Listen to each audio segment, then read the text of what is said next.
So I just cut this chunk off this rather thick slab using this, my cutoff wheel on my Dremel. I really need to get a trim saw because that is definitely not the method to use when you're cutting through a piece this thick. As you can tell, my Dremel only cut in maybe 5/8 of an inch at the most, maybe 3/4 on each side, and I had to break it off. And the break made it fracture. You can see this line right here, and you can see this line right here.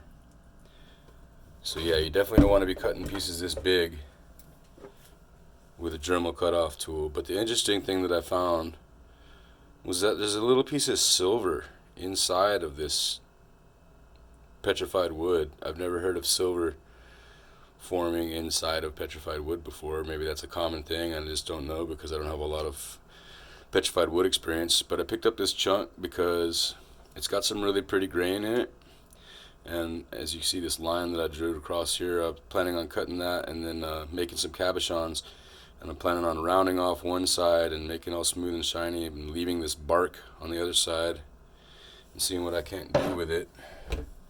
But you can see, let me get this wet real quick, the beautiful patterns. We got the concentric rings of the trunk of the tree, and then this beautiful yellow going across. This almost looks like common opal right here. Pretty excited to start cutting through this fucking thing.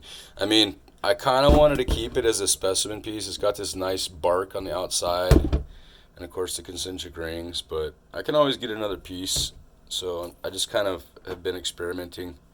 Like I said, I'm going to try and cut this into cabochon and see what works out. It's been really, really, really smoky and hot lately outside. I mean, you can see the freaking ashes collecting on my window screen outside. And they wash these cars every day, but until they started doing that, there was ashes on top of the cars every day. It was pretty fucking nasty. So it's going to be a while before I get around to doing this because I can't do this kind of work inside.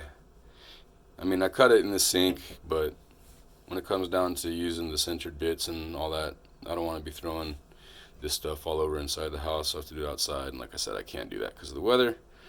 So I will hopefully get to this chunk and do some serious work on it and have some more videos coming out soon.